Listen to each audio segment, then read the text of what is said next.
देश के कई राज्यों में बर्ड फ्लू का प्रकोप बढ़ गया है।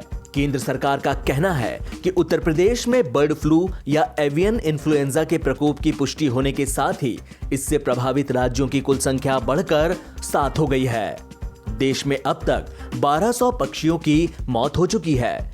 केंद्र सरकार का कहना है कि दिल्ली, चंडीगढ़ और महाराष्ट्र में बर्ड फ्लू की पुष्टि अभी नहीं हुई है। इन स्थानों से लिए गए सैंपल्स जांच के लिए भेजे गए हैं। उत्तर प्रदेश के अलावा जिन अन्य 6 राज्यों में बर्ड फ्लू की पुष्टि हुई है उनमें केरल, राजस्थान, मध्य प्रदेश, हिमाचल प्रदेश, हरियाणा और गुजरात शामिल है। मछली पालन, पशुपालन और डेयरी मंत्रालय ने एक बयान में कहा कि अब तक 7 राज्यों में इस रोग की पुष्टि हुई है। विभाग ने प्रभावित राज्यों को परामर्श जारी किया है ताकि रोग को और अधिक फैलने से रोका जा सके। एक तरफ देश भर में जहां ब्रिटेन में मिले कोरोना के नए स्ट्रेन की खोज हो रही है, वहीं टाटा मेमोरियल सेंटर से एक और चिंताजनक खबर सामने आई है। खारघर के इस सेंटर में मुंबई मेट्रोपॉलिटन रीजन के 3 मरीजों में E484 के म्यूटेशन वाला कोरोना वायरस मिला है।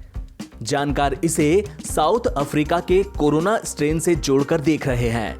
समस्या ये है कि कोरोना से सही हुए मरीजों के शरीर में बनी 3 एंटीबॉडीज इस नई किस्म के ऊपर बेअसर हैं। म्यूटेशन वायरस के आनुवंशिक पदार्थ या जेनेटिक सीक्वेंस में होने वाले वे बदलाव हैं जिनके आधार पर वायरस अपना रूप बदल लेता है। इनकी बदौलत पुराने वायरस के खिलाफ बनी एंटीबॉडी बदले हुए वायरस पर कारगर साबित नहीं होती। टाटा मेमोरियल सेंटर के डॉक्टर निखिल पाटकर का कहना है कि साउथ अफ्रीका में कोरोना वायरस में 3 किस्म के म्यूटेशन दर्ज किए गए थे। यहां पाया गया म्यूटेशन उन्हीं 3 में से एक है। सेंटर की टीम ने 700 सैंपल्स की जीन सीक्वेंसिंग की थी। इनमें से 3 में यह म्यूटेशन पाया गया।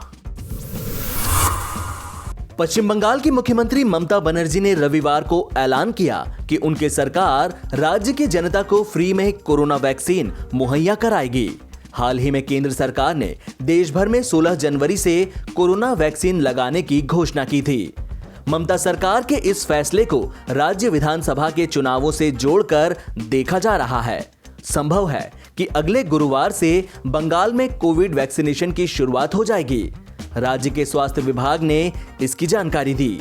राज्य के स्वास्थ्य विभाग ने जानकारी दी है कि 14 जनवरी से हेल्थ वर्कर्स को कोरोना वैक्सीन की पहली डोज लगाई जाएगी। इन सभी को सीरम इंस्टीट्यूट ऑफ इंडिया की कोविशील्ड वैक्सीन लगाई जाएगी। इसकी खेप पुणे से कोलकाता पहुंचनी है। राजधानी दिल्ली में इस बार मौसम ने खूब करवट ली है। खासकर अभी साल की शुरुआत के माह जनवरी में ही तापमान में कई बार उतार चढ़ाव देखे गए। साल के पहले दिन जहां पारा गिरकर 1.1 डिग्री सेल्सियस तक पहुंच गया, तो वहीं एक हफ्ते बाद यानी बीते गुरुवार को न्यूनतम तापमान 14.4 डिग्री सेल्सियस तक पहुंच गया। यह बीते 4 सालों में जनवरी के दौरान दिल्ली में सबसे उच्च न्यूनतम तापमान है। वहीं बर्फ से ढके पश्चिमी हिमालय से मैदानी इलाकों की ओर चलने वाली सर्द हवाओं के कारण राष्ट्रीय राजधानी दिल्ली में न्यूनतम तापमान गिरकर 7.8 डिग्री सेल्सियस दर्ज किया गया, जो कि सामान्य से अधिक है।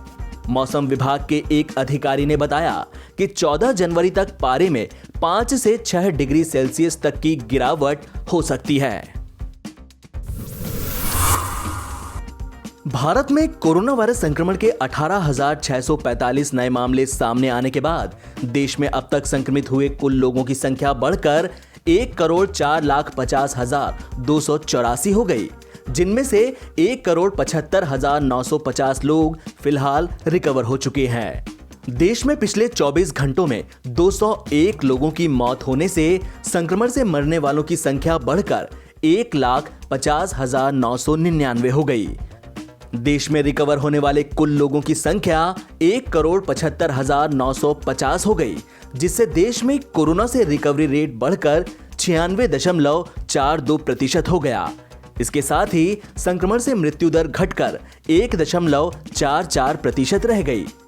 लगातार 20वें दिन इलाज करवा रहे लोगों की संख्या 3 लाख से नीचे बनी हुई है।